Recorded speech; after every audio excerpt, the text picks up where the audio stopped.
3ஆம் அதிகாரம் 11வது வசனத்தை யாராவது ஒருவர் வாசிக்கலாம்.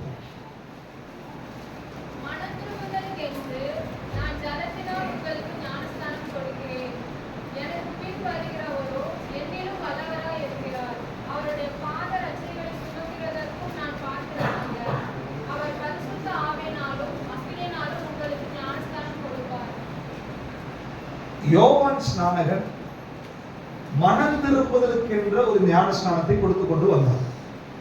மனம் திரும்புவதற்காக யோவான் ஸ்நானகனுடைய ஊழியம் முடியும் போது யோவான் ஸ்நானகன் அடையாளப்படுத்துகிறார் இயேசு கிறிஸ்துவை. இயேசு கிறிஸ்து வரும்போது என்ன சொல்றாரு?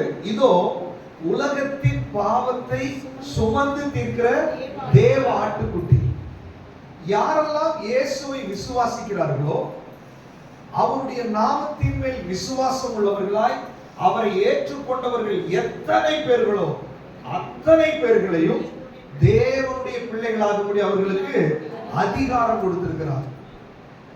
1 யோவான்ல நம்ம வாசிக்கிறோம், பாவங்களை நாம் அறிக்கை செய்தால் எல்லா அநியாயத்தை நீக்கி நம்மை சுத்திகரிப்பதற்கு அவர் உண்மையும் நீதியும் உள்ள தேவனாய் இருக்கிறார். இயேசு கிறிஸ்துவினுடைய ரத்தம் சகல பாவங்களையும் நீக்கி நம்மை சுத்திகரிக்கிறது. எத்தனை பேர் நம்புறீங்க அவர் எல்லா பாவத்தையும் அவரால் மன்னிக்க முடியும்? யாரெல்லாம் அவருடைய பிள்ளைகளாய் அவரை விசுவாசித்து அவர் சமூகத்துக்கு வந்திருக்கிறீர்களோ, யாரெல்லாம் பாவத்தை அறிக்கை செய்திருக்கிறீர்களோ, ஆண்டவர் நம்முடைய பாவத்தை மன்னித்து விட்டார். ஹல்லேலூயா. வேதம் சொல்லுகிறது அவர் உண்மை உள்ள தேவனாய் இருக்கிறார். பிசாசு என்ன பண்றான் தெரியுமா? குற்ற உணர்வுகளை நமக்குள்ள கொண்டு வந்துட்டே இருப்பான். நம்ம பாவம் மன்னிக்கப்படவில்லை, நம்மளை கொடூரமானவனாக நம்மளையே காமிச்சு கொண்டே இருப்பான். ஆனா வேதம் சொல்லுகிறது, நீ ஒரு முறை தேவ சமூகத்துல அறிக்கை செய்து விட்டால் அவர் சொல்றாரு, மேற்குக்கும் கிழக்குக்கும் எவ்வளவு தூரமோ அவ்வளவு தூரமாய் நம்முடைய பாவங்களை நம்மை விட்டு அகற்றி விட்டார். ஹல்லேலூயா. அவர் மன்னிக்கிற தேவன் மட்டுமல்ல, அதை மறந்து விடுகிற தேவனாய் இருக்கிறார். ஹல்லேலூயா. ஆண்டவர் சொல்ற, அநேகருடைய உள்ளத்துக்குள்ள பிசாசு சொல்லுகிற பொய்யை நீங்கள் நம்பாதிருங்கள். பிசாசு உங்களை குறித்து பொய்யை சொல்லிக் கொண்டிருக்கிறான். அவர் உன்னை மன்னிக்கல, நீ பெரிய பாவம் செஞ்சிருக்கிற, நீ குற்றவாளி என்று அவன் சொல்லிக் கொண்டிருக்கிறான். பட் இன்னைக்கு ஆவியானவர் சொல்றாரு, இந்த உலகத்துல அவரால் மன்னிக்க முடியாத எப்பேற்பட்ட பாவமும் இந்த உலகத்துல கிடையாது. ஹல்லேலூயா. ஹல்லேலூயா. இயேசு கிறிஸ்துவினுடைய ரத்தத்திற்கு கழுவ முடியாத, நிவர்த்தி ஆக்க முடியாத எந்த பாவமும் இந்த உலகத்துல கிடையாது. நீங்க ஆண்டவரே நான் பாவம் செஞ்சுட்டேன் ஆண்டவரே என்னை மன்னியும் ஆண்டவரே என்று ஒரு முறை நீங்கள் ஆண்டவரிடத்துல கேட்டது உண்மை என்றால், இரண்டாவது அப்ளிகேஷன் இல்ல, ஒரே அப்ளிகேஷன்ல நம்மை விடுதலையாக்குகிற தேவன் நம்முடைய ஆண்டவராய் இருக்கிறார். ஹல்லேலூயா. பாவத்தை அறிக்கை செய்ததுக்கு பிற்பாடு நீங்கள் நன்றி சொல்ல வேண்டும். எப்படி? என் பாவத்தை மன்னித்ததற்காய் நன்றி ஆண்டவரே. பலருடைய உள்ளத்துக்குள்ள அந்த குற்ற உணர்வும் விடுதலையும் அனுபவிக்காததற்கு காரணம், நீங்கள் அறிக்கை செய்த பாவத்தை வசனத்தின்படி ஆண்டவர் மன்னித்து விட்டார் என்று நீங்கள் நம்பவில்லை. அப்படி நீங்க நம்பி இருந்தீங்கன்னா உங்க ஜெபம் எப்படி இருக்கு தெரியுமா? ஆண்டவரே என்னுடைய அக்கிரமத்தை எல்லாம் மன்னித்ததற்காய் நன்றி, என்னுடைய பாவங்களை எல்லாம் நீக்கி போட்டதற்காய் நன்றி, என் மேல நீர் இரக்கமுள்ளவராய் இருக்கிறதற்காய் நன்றி, என்னை உம்முடைய பிள்ளையாய் ஏற்றுக்கொண்டதற்காய் நன்றி, இன்றும் என் மேல நீர் பிரியமாய் இருக்கிறதற்காய் நன்றி என்று சொல்லி விசுவாச அறிக்கை நம்ம செய்ய ஆரம்பிப்போம். ஹல்லேலூயா. ஹல்லேலூயா. எல்லாரும் சொல்லலாமா? எத்தனை பேர் விசுவாசிக்கிறீங்க? விசுவாச அறிக்கை நீங்க சொல்லுங்க. என் பாவத்தை மன்னிச்சதற்காய் நன்றி, என்னுடைய அக்கிரமத்தை மன்னிச்சதற்காய் நன்றி. சொல்லுங்க பார்க்கலாம். எல்லாரும் வாயிலே திறந்து சொல்லுங்க.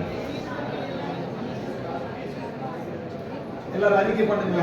என் பாவத்தை நீங்க மன்னிச்சதற்காய் நன்றி, அக்கிரமத்தை மன்னிச்சதற்காய் நன்றி, என் மேல இரக்கமா இருக்கிறதற்காய் நன்றி, என் மேல கிருபையா இருக்கிறதற்காய் நன்றி, என் மேல அன்பா இருக்கிறதற்காய் நன்றி, நீங்க இன்னும் என்ன விடலாண்டவரே, என் கரத்தை நீங்க பிடிச்சிருக்கிறதற்காய் நன்றி, எனக்காக நீங்க யாவையும் செய்து முடிக்க போறதற்காய் நன்றி, என் மேல அன்புள்ளவராய் இருக்கிறதற்காய் நன்றி. ஹல்லேலூயா. எத்தனை பேர் விசுவாசிக்கிறீங்க இத? ஹல்லேலூயா. எத்தனை பேர் நம்புறீங்க? அப்ப நம்புகிறவர்கள் இத சொல்ல சொல்ல பிசாசு சொல்ற பொய்கள் நம்மளை விட்டு என்ன பண்ணிரும்? வெளியே போயிடும். பிசாசோட வேலையே என்னன்னா சத்தியத்தை நம்ம புரியாதபடிக்கு, சத்தியத்தை நமக்குள்ள உள்வாங்க முடியாதபடிக்கு நம்மை தடுக்கிறது அவனோட வேலை. ஆனால் ஆண்டவர் சொல்றாரு, நீங்க சத்தியத்தை எப்பெல்லாம் உணர்றீங்களோ, எப்பெல்லாம் கேட்கிறீர்களோ, சத்தியத்தை அறிவீர்கள், சத்தியம் உங்களை என்ன பண்ணிரும்? விடுதலை ஆக்கிரும். ஹalleluya, ஹalleluya. சொல்லுங்க, பிசாசே உன்னுடைய பொய்களை நான் நம்ப மாட்டேன். நீ பொய்யனும் பொய்க்கு பிதாவுமாய் இருக்கிறாய். நான் சத்தியத்தை விசுவாசிக்கிறேன். சத்தியத்தின்படி நான் பரிசுத்தவான், நான் நீதிமான், நான் தேவனுடைய பிள்ளை, நான் விசுவாசிக்கிறேன். ஹalleluya. அப்போ யோவான் ஸ்நானகன் சொல்றாரு, இவர் உலகத்தின் பாவத்தை சுமந்து தீர்க்கிற தேவ ஆட்டுக்குட்டி. அப்ப பாருங்க, நம்ம எல்லாம் இயேசுவை விசுவாசிச்ச உடனே அந்த இயேசு கிறிஸ்துவின் மூலமாய் பாவ மன்னிப்பும் விடுதலையும் நம்ம பெற்றுக் கொண்டிருக்கிறோம். ஆனாலும் நம்ம வாழ்றது பாத்தீங்கன்னா இந்த உலகத்துக்குள்ளதான் நம்ம வாழ்ந்து கொண்டிருக்கிறோம். இந்த உலகத்துக்குள்ள வாழ்ந்து கொண்டிருக்கும் போது ஒரு வெற்றியுள்ள வாழ்க்கை வாழ விடாதபடிக்கு பிசாசு என்ன பண்ணுவான்னா, நம்ம ஆல்வேஸ் நம்மளை டிஸ்டர்ப் பண்ணி கொண்டே இருப்பான். அது அவனுடைய வேலை.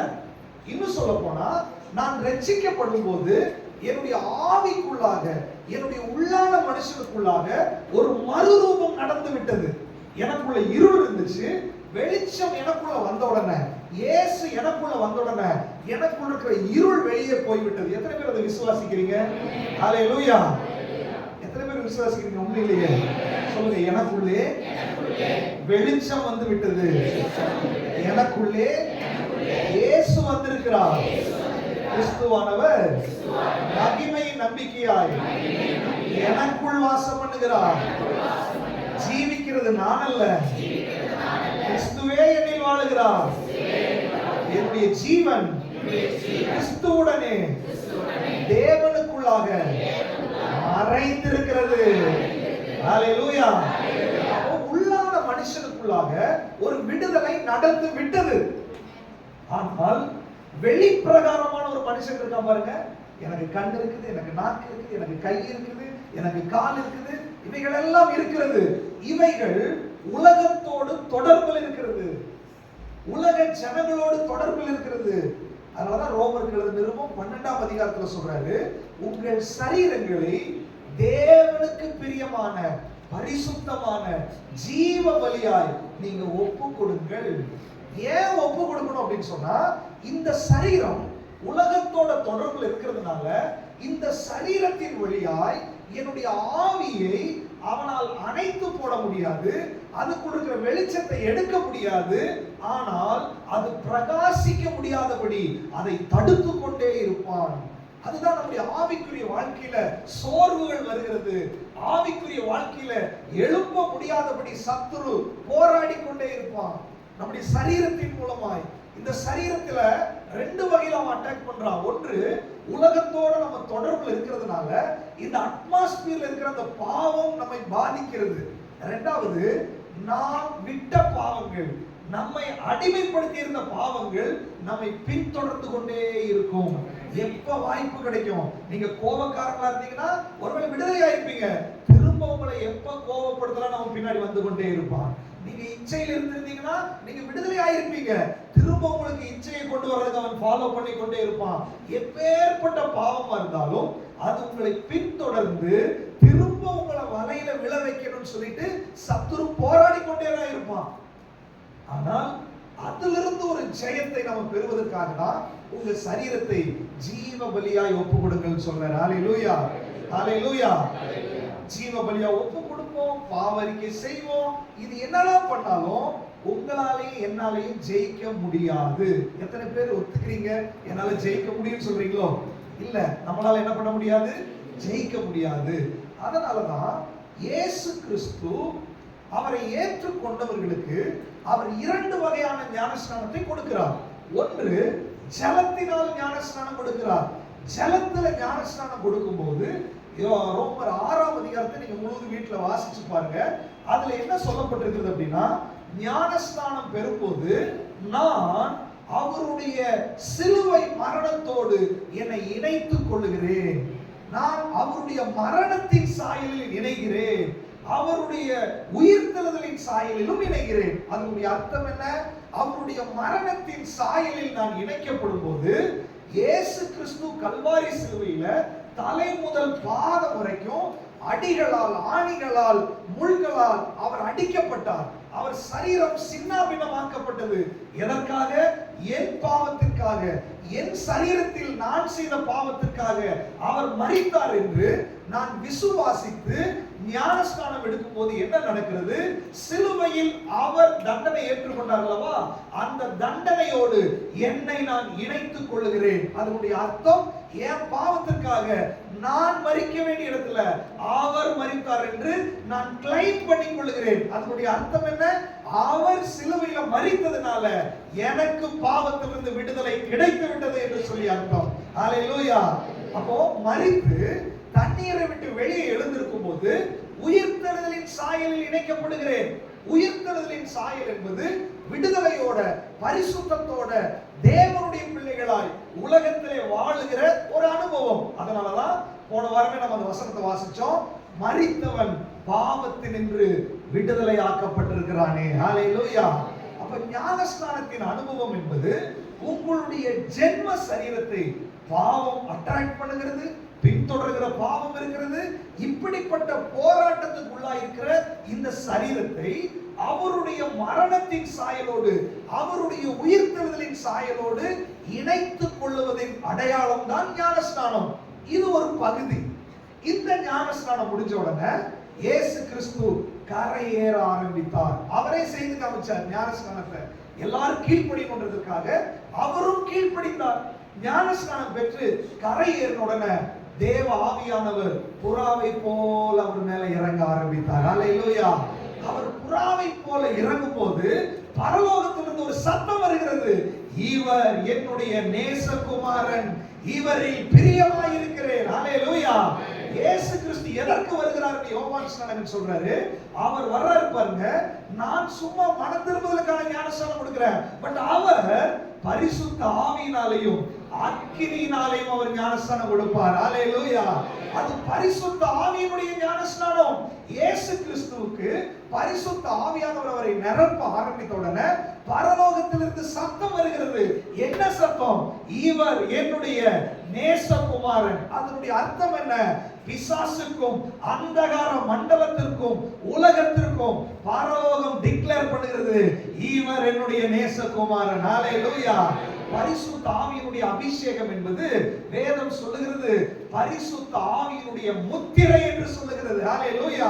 நமக்கு அருளப்பட்ட பரிசுத்த ஆவியினாலே எபேசியருக்கு எழுதின நிருபம் 1ஆம் அதிகாரம் 13வது வசனம் சொல்லுகிறது, நீங்க விசுவாசித்து அவரை ஏற்றுக்கொண்ட போது வாக்குத்தத்தம் பண்ணப்பட்ட பரிசுத்த ஆவியினாலே முத்திரை போடப்பட்டீர்கள். ஹல்லேலூயா. அந்த முத்திரையினுடைய அடையாளம் என்னன்னு சொன்னா, இவன் என்னுடைய நேசகுமாரன், இவள் என்னுடைய நேசகுமாரன். அப்படின்னு என்ன அர்த்தம்? உங்களை பின்தொடர்கிற, உங்களுக்கு பின்னாடி வருகிற, உங்களை பாவம் செய்ய வைக்கிற இந்த பிசாசின் கூட்டத்திற்கு பரலோகம் டிக்ளேர் பண்ணுகிறது, இவளை நீ தொடக்கூடாது, இவள் என்னுடையவள், இவள் என்னுடையவன் என்று சொல்லி டிக்ளேர் பண்ணுகிறது தான் பரிசுத்த ஆவியினுடைய அபிஷேகம். ஹல்லேலூயா.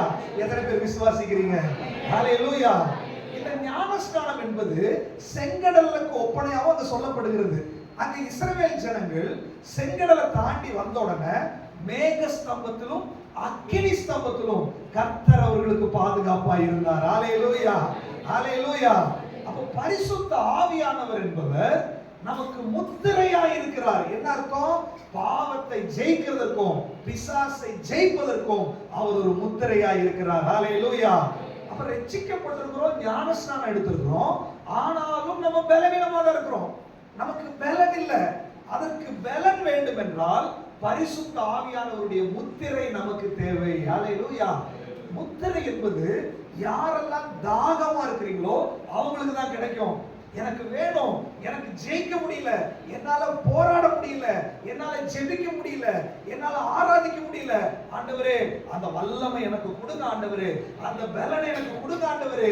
நீங்க தாகத்தோடு கேட்டால் ஆண்டவர் ஆயத்தமா இருக்கிறாரு. யாருக்கு நான் கொடுக்கணும், யார் ஆயத்தமா இருக்கிறார், யாரு என் பிள்ளையாய் மாற போறான்னு சொல்லி அவர் ஆயத்தமாவே இருக்கிறார். ஆயத்தம் உள்ளவர்களுக்கு அந்த நதியை ஊற்ற போகிறார். ஹல்லேலூயா. எத்தனை பேர் விசுவாசிக்கிறீங்க? இன்னைக்கு ஆண்டவர் சொல்றாரு, நீங்க ரட்சிக்கப்பட்டிருக்கலாம், நீங்க ஞானஸ்நானம் பண்ணப்பட்டிருக்கலாம், ஆனா இன்னைக்கு பரிசுத்த ஆவியினால் நிரப்பப்பட வேண்டியது ரொம்ப முக்கியம். அந்த பரிசுத்த ஆவியினால நிரப்பப்படுறத யோவேல் தீர்க்கதரிசி சொல்றாரு, நான் மாம்சமான யாவர் மேலும் என்னுடைய ஆவியை ஊற்றுவேன். அங்க சொல்றாரு, உங்கள் குமாரரும் உங்கள் குமாரத்திகளும் தீர்க்க தரிசனம் சொல்லுவார்கள். பரிசுத்த ஆவியினுடைய நிரப்புதல் என்பது ஏதோ பெரியவர்களுக்கு மட்டுமல்ல, ஏதோ சீனியர்களுக்கு மட்டுமல்ல, ஆண்களுக்கு மட்டுமல்ல, பெண்களுக்கு மட்டுமல்ல, நமக்கு முன்னாடி இருக்கிற சின்ன பிள்ளைகளுக்கும் அந்த பரிசுத்த ஆவியானவரை தேவன் வாக்குத்தத்தம் பண்ணி இருக்கிறார். ஹல்லேலூயா. இன்றைக்கு நம்ம விசுவாசிக்கணும். எல்லாரும் வாயில திறந்து கேட்கலாமா? ஆண்டவரே, அந்த வாக்குத்தத்தம் என் வாழ்க்கையில நிறைவேறட்டும், என் குடும்பத்துல நிறைவேறட்டும். நீங்க சொல்லும்போது உங்க பிள்ளைகளை ஒப்பு கொடுத்து ஜெபம் பண்ண போறீங்க.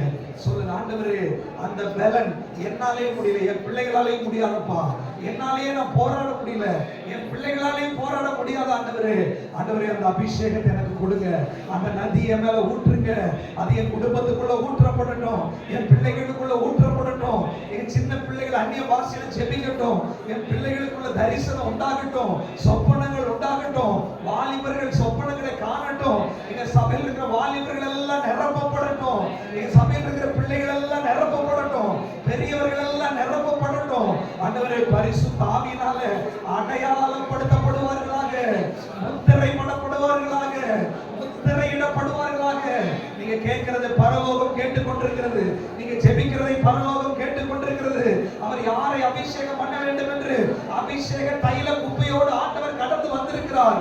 யாரெல்லாம் தாகத்தோட கேட்கிறீர்களோ, இன்றைக்கு பரிசுத்த ஆவியானவர்களை நிரப்ப வேண்டும் என்று விரும்புகிறார். உங்க பிள்ளைகள் மேல அந்த நதி பாயும், உங்க குடும்பத்தின் மேல அந்த நதி பாயும், ஒவ்வொரு நபர்களுக்குள்ள அந்த நதி பாயும். பரலோகம் டிக்ளேர் பண்ணும், இவர் என்னுடைய நேச குமாரன், இவர்கள் என்னுடைய நேச குமாரர்கள், இந்த குடும்பம் என்னுடைய குடும்பம், இந்த குடும்பம் பரிசுத்த ஆவியால் முத்திரையிடப்பட்ட குடும்பம், இந்த குடும்பம் பரிசுத்த ஆவியினாலே வேறு விதிக்கப்பட்ட குடும்பம். இந்த குடும்பத்தை பிசாசால் தொட முடியாது, இந்த குடும்பத்தை பாவத்தால் தொட முடியாது, இந்த குடும்பத்தை பலவீனத்தால் தொட முடியாது. ஓ, அபிஷேகம் என்பது ஒரு டிவைன் ப்ரொடெக்ஷனாய் மாறுகிறது. அபிஷேகம் என்பது உன்னுடைய ஆவிக்கான பாதுகாப்பாய் மாறுகிறது. அபிஷேகம் என்பது பிசாசுக்கு எதிராக இருக்கிற ஒரு பலனாய் உனக்குள்ள மாற போகிறது. ஹல்லேலூயா. நன்றி ஆண்டவரே, நன்றி தகப்பனே. எத்தனை பேர் விசுவாசிக்கிறீங்க? நான் கேட்கும்போது ஆண்டவர் எனக்கு தருவார் அப்படின்னு. நீங்க யாரெல்லாம் கேட்குறீங்களோ, ஆண்டவர் உங்களுக்கு அபிஷேகம் கொடுக்கிறதுக்கு ஆயத்தமா இருக்கிறார். அத முதல்ல நீங்க என்ன பண்ணணும்? விசுவாசிக்கணும். சீசர்களுக்கு ஆண்டவர் அதான் சொன்னாரு, பரிசுத்த ஆவி உங்களிடத்துல வரும் பொழுது நீங்க என்ன பண்ணுவீங்க? பலன் அடைவீர்கள். பலன் அடைவீர்கள். எப்படி பலன் வரும்? வெளியில் இருக்கிற மாம்சத்தின் கிரிகள் அழிய அழிய உள்ளான மனுஷனுக்குள்ள பலன் உண்டாக ஆரம்பித்து விடும். ஹல்லேலூயா. எப்படி அழியும்? அவர் எனக்கு முத்திரை போட்டார் அல்லவா, அப்புறம் சத்துரு எப்படி என்னை தொட முடியும்? எத்தனை பேர் நம்புறீங்க? சொல்லுங்க, பரிசுத்த ஆவியானவர் என்னை முத்திரையிட்டு இருக்கிறார், பிசாசால் என்னை தொட முடியாது. ஹல்லேலூயா. அப்போ அபிஷேகம் என்பது நமக்கு முத்திரையாய் மாறுகிறது. யோவான் ஸ்நானகன் சொல்றாரு, எனக்கு பின்னாடி ஒருத்தர் வர்றாரு, அவர் பரிசுத்த ஆவியினாலும் அக்கினியினாலும் ஞானஸ்நானம் கொடுப்பார். போன வாரம் நம்ம வாசிச்சோம், பரிசுத்த ஆவியினால என்னை நிரப்புகிறார், என்னுடைய உள்ளான மனுஷன் பலன் அடைகிறான். அதே நேரத்துல அவருடைய அக்கினி என் மேல வெளிப்படும் பொழுது என்னை நெருக்குகிற, என்னை பலவீனப்படுத்துகிற சத்துருவின் கிரியைகளை சுட்டெரிக்கிற வல்லமையாய் அது வெளிப்பட ஆரம்பிக்கிறது. ஹல்லேலூயா. நம்ம நினைக்கிறோம், பாவடிக்க செஞ்சாச்சு, பாவத்தை விட்டு போயாச்சு, எல்லாம் ஓகே தான், அப்புறம் இனி என்ன பண்ண வேண்டியிருக்கிறது? இந்த சிக்கன் கடையில பாத்தீங்கன்னா இந்த கோழிய, நாட்டு கோழிய எல்லாம் தோலை உரிப்பா, அந்த இறகெல்லாம் பிப்பாங்க, எல்லாம் பிச்சு முடிச்சுட்டு அப்படியே வெட்டுவாங்களா, அடுத்து என்ன பண்ணுவாங்க? வாட்டுவாங்க. எதுல வாட்டுவாங்க? தீயில போட்டு வாட்டுவாங்க. அப்போ தெரிஞ்சும் தெரியாமல் இருக்கிறது எல்லாத்தையும் கருகி சுத்தமாக்கப்படும் அந்த இடத்துல. நீங்க ஆண்டவர் சொல்றாரு, நான் அறிக்கை பண்றேன், எல்லாம் ஒப்பு கொடுக்குறேன், எல்லாம் ஓகே, பட் அவருடைய அக்கினி அபிஷேகம் என் மேல வரும் பொழுது தெரிந்தும் தெரியாமலும் சத்துருவுக்கு எனக்குள்ள இருக்கிற உரிமைகளும் உடன்படிக்கைகளும் சுட்டெரிக்கப்பட போகிறது. ஹல்லேலூயா. பல நேரங்கள்ல கண்ணுக்கு தெரியாத, நம்முடைய உணர்வுகளுக்கு தெரியாத மறைந்திருக்கிற சில போராட்டங்கள் நம்ம குடும்பத்துக்குள்ள வருகிறது, அது சந்ததிகளுக்குள்ளாக வருகிறது, நம்ம கேரக்டர்ல உட்கார்ந்து இருக்கிறது. சில நேரத்துல நமக்கு அது பிடி கிடைக்க மாட்டேங்குது. ஏன் ஏன் ஏன் இன்னைக்கு ஆண்டவர் சொல்றாரு, என்னுடைய அக்கினி உன் மேல வெளிப்படும் பொழுது உன்னுடைய சிந்தனைக்கு பிடி கிடைக்காத விஷயத்தை எல்லாம் அது பஸ்மமாக்கி போடுகிற ஒரு அக்கினியா இது வெளிப்பட ஆரம்பிக்கும். ஹல்லேலூயா. சீசர்கள்ட்ட சொன்னாரு, இந்த அபிஷேகம் இல்லாம நீ வெளியே போகாத, ஏன்னா உன்னால நிக்க முடியாது. இன்னைக்கு ஆண்டவர் அதே தான் நமக்கு சொல்றாரு, அபிஷேகம் இல்லாமல் ஒரு வெற்றி உள்ள கிறிஸ்தவ வாழ்க்கை உங்களால வாழ முடியாது. நீங்க ஆண்டவர்கிட்ட கேட்கணும், ஆண்டவரே உங்களுடைய பரிசுத்த ஆவியினாலேயும் அக்கினியினாலே என்னை நீங்க நிரப்புங்க ஆண்டவரே. அந்த நிரப்பப்படுதல் என்பது ஒன் டைம் process கிடையாது, இது கண்டினியூஸ் process. ஏன்னா உலகத்துல அனுதினமும் அது செலவழிந்து கொண்டே இருக்கிறது. அனுதினமும் நான் நிரப்பப்பட்டு கொண்டே இருக்க வேண்டும். அப்படின்னா அனுதினமும் நீங்க நிரப்பப்படும் போது அனுதினமும் அக்கினியினால் உங்களை அபிஷேகம் பண்ணப்படுவீர்கள். ஹல்லேலூயா. ஒருவேளை மறைந்து ஒளிந்திருக்கிறது, அல்லது பலவீனப்பட்டு உங்களுக்குள்ள வந்தது, அல்லது உங்களுடைய குறைவுகளால் வந்தது, பரவாயில்ல. ஆவியில நிறைந்து ஜெபிக்கும் போது அந்த அக்கினி உங்க மேல வெளிப்படும் பொழுது எப்பேற்பட்ட கட்டா இருந்தாலும் அது சுட்டெரிக்கப்பட ஆரம்பித்து விடும். ஹல்லேலூயா. ஹல்லேலூயா. சிம்சோன் பாருங்க, அவனை புது கயிறு போட்டு கட்டுறாங்க. சில நேரத்துல ரட்சிக்கப்பட்ட தேவ பிள்ளைகள், அபிஷேகம் பண்ணப்பட்ட தேவ பிள்ளைகள் புது கயிறால் உங்களை கட்டியிருப்பான், புது பாவத்தால் உங்களை கட்டியிருப்பான், புது விதமான சோதனையால் உங்களை கட்டியிருப்பான். ஆண்டவரே, நான் அபிஷேகம் பண்ணப்பட்டவன் அல்லவா, நான் ஆண்டவருடைய பிள்ளை அல்லவா, நான் ஜெபிக்கிறேன் அல்லவா, இப்படி ஒரு புது கயிறால் நான் கட்டப்பட்டிருக்கிறேனே, இதிலிருந்து எப்படி விடுதலை ஆகிறது? நீ கவலைப்பட வேண்டிய அவசியம் இல்லை. சிம்சோன் கூப்பிடுறான், ஆண்டவரே அப்படின்னு கூப்பிட்ட உடனே அபிஷேகத்தினுடைய நதி இறங்கி வர ஆரம்பித்தது. வேதம் சொல்லுகிறது, நெருப்புப்பட்ட நூல் போல அந்த புது கயிறுகள் எல்லாம் தெரிந்து போக ஆரம்பித்தது. ஆண்டவர் சொல்றாரு, நீங்க ரட்சிக்கப்பட்டதுக்கு பிற்பாடு, அபிஷேகம் பண்ணப்பட்டதுக்கு பிற்பாடு புது கயிறுகளை போட்டு உங்களை கட்டி வச்சிருக்கானா, புது கயிறுகளால் உங்களை எழும்ப விடாம வச்சிருக்கானா, புது கயிறுகளால் உங்களை நகர விடாம வச்சிருக்கானா. இன்னைக்கு ஆவியானவர் சொல்றாரு, என்னுடைய அக்கினி அபிஷேகம் உன் மேல வரும் பொழுது, என்னுடைய அக்கினி உன் மேல வெளிப்படும் பொழுது, எப்பேற்பட்ட கயிறுகளாக இருந்தாலும், அது எத்தனை பேர் சேர்ந்து கட்டி வச்ச கட்டா இருந்தாலும், அது நெருப்புப்பட்ட நூல் போல் அது பஸ்மமாகி விடும். உன்னுடைய கட்டுகள் உடைக்கப்பட்டு விடும். நீ திரும்ப எழும்ப ஆரம்பித்து விடுவாய். திரும்ப அதே வல்லமையோடு நிற்க ஆரம்பித்து விடுவாய். எத்தனை பேர் விசுவாசிக்கிறீங்க? ஆண்டவரே சொல்லுங்க, நான் விசுவாசிக்கிறேன் ஆண்டவரே, நான் விசுவாசிக்கிறேன் ஆண்டவரே. சொல்லுங்க, பிசாசே நீ எத்தனை கயிறு போட்டு என்னை கட்டினாலும் என்னை விடுவிக்கிற ஆண்டவர் இருக்கிறார், விடுவிக்கிற அக்கினி இருக்கிறது. எத்தனை வலிமையான கயிறுகளாக இருந்தாலும் பரிசுத்த ஆவியுடைய அக்கினிக்கு முன்பாக எந்த கயிறுகளும் கட்ட முடியாது, என்னை பிளாக் பண்ண முடியாது, என்னை தடுக்க முடியாது, என்னுடைய அழைப்பை தடுக்க முடியாது, என்னுடைய ஊழியத்தை தடுக்க முடியாது, எனக்குள்ள இருக்கிற எழுப்புதலை தடுக்க முடியாது. எத்தனை பேர் விசுவாசிக்கிறீங்க? உண்மையிலேயே சும்மா கேட்கறது இல்ல, இது உண்மையிலேயே விடுதலையோட நீங்க அனுபவிக்க வேண்டும். ஹல்லேலூயா. சில நேரத்தில் அபிஷேகம் பண்ணப்பட்டவர்களை, ஆவிக்குரிய நிலைமையில் இருக்கிறவங்க தெலீலாவோட மடியில கொண்டு போய் படுக்க வச்சிடறான் பிசாசு. ஒருவேளை வாலிப பிள்ளைகள், பெரியவர்கள் இச்சை என்ற பாவத்துல, பாவம் வேசித்தனம் என்ற பாவத்துல தெலீலாக்களால் உங்களை கட்டி வச்சிருக்கலாம், தெலீலாக்களுடைய மடியில நீங்க போய் படுத்திருக்கலாம். பட் இன்னைக்கு பரிசுத்த ஆவியானவர் சொல்றாரு, இன்றைக்கு நீ என்னை பார்த்து கூப்பிட்டால், இந்த நிமிஷம் என்னை பார்த்து கூப்பிட்டால், ஆண்டவரே எனக்கு விடுதலை இல்லை, என்னால ஜெபிக்க முடியல, என்னால ஒருநிலைப்படுத்த முடியல, என்னுடைய ஆவியில பலன் இல்லாத மாதிரி உணர்றேன், எனக்குள்ள ஒரு அசுத்தம் இருக்கிறது ஆண்டவரே, இந்த தெலீலாவுடைய கட்டுகளை உடைக்கும்படி உங்களுடைய அக்கினி இறங்கி வரட்டும் ஆண்டவரேன்னு சொல்லி இன்றைக்கு கேட்டால் அந்த வல்லமை உங்க மேல வெளிப்பட ஆரம்பிக்கும். உங்க மேல அந்த வல்லமை வெளிப்பட ஆரம்பிக்கும். சுட்டெரிக்கிற வல்லமை வெளிப்பட ஆரம்பிக்கும். உங்க வாழ்க்கையில அற்புதத்தை ஆண்டவர் செய்ய போகிறார். ஹல்லேலூயா. சில நேரத்துல பாருங்க, சிம்சோனுடைய லாஸ்ட் மூமெண்ட்ல கண்ணை குருடாக்கிட்டான், கண்ணை நோண்டி எடுத்துட்டான், முடிஞ்சது அவனோட லைஃப்.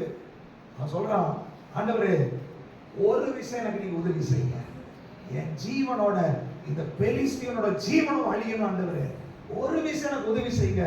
2 தூண்ல அவன் கை கட்டப்பட்டிருந்துச்சு.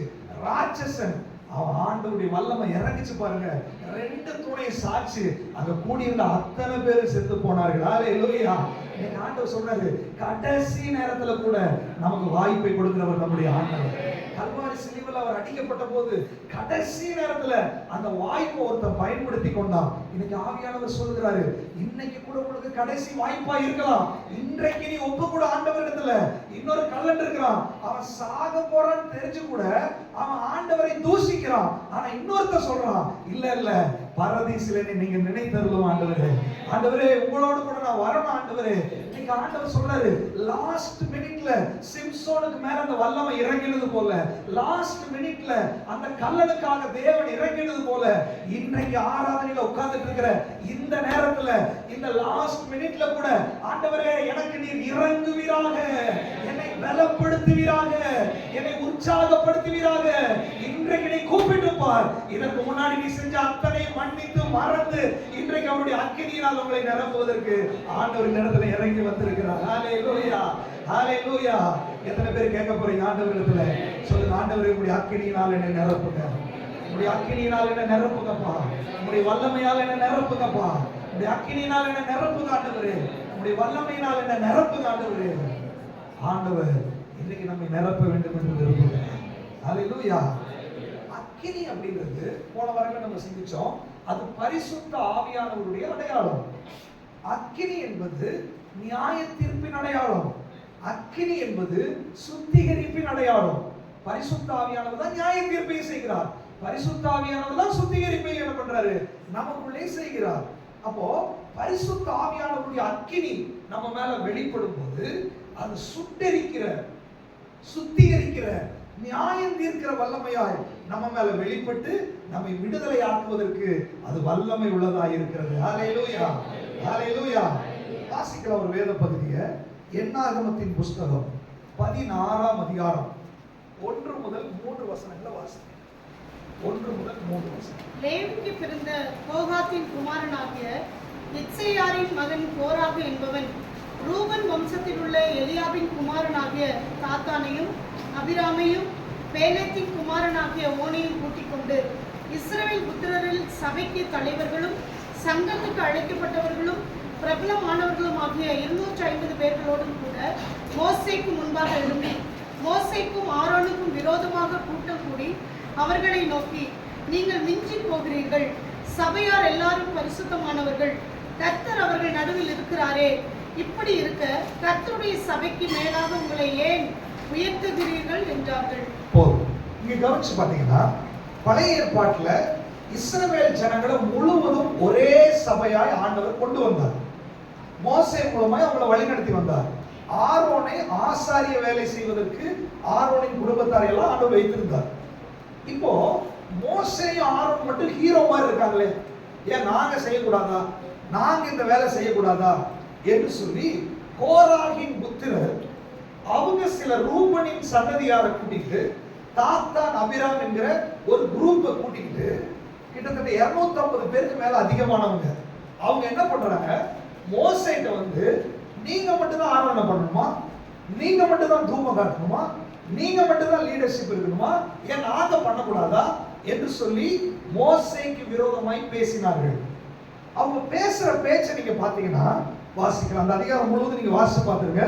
12, 13, 14 என்ன பேசினார்கள் என்று பாருங்க. பின்பு மோசே எலியாபின் குமாரனாகிய தாத்தானையும் அபிராமையும் அழைத்தனுப்பினார். அவர்கள், நாங்கள் வருகிறதில்லை, இந்த வனாந்திரத்தில் எங்களை கொன்றுபடும்படி பாலும் தேனும் ஓடுகிற தேசத்திலிருந்து எங்களை கொண்டு வந்தது அற்ப காரியமோ, எங்கள் மேல் துரைத்தனமும் பண்ண பார்க்கிறாயோ, மேலும் நீ எங்களை பாலும் தேனும் ஓடுகிற தேசத்துக்கு கொண்டு வந்ததும் இல்லை, எங்களுக்கு வயல்களையும் திராட்சை தோட்டங்களையும் சுதந்திரமாக கொடுத்ததும் இல்லை, இந்த மனிதருடைய கண்களை பிடுங்க பார்க்கிறாயோ, நாங்கள் வருகிறதில்லை என்றார்கள். இங்க நீங்க வாசி பாத்தீங்கன்னா இவங்க மோசேயை பார்த்து கேள்வி கேட்கிறாங்க. மோசே கூப்பிடுறாரு, வாங்க பேசலாம், நாங்க வர முடியாது.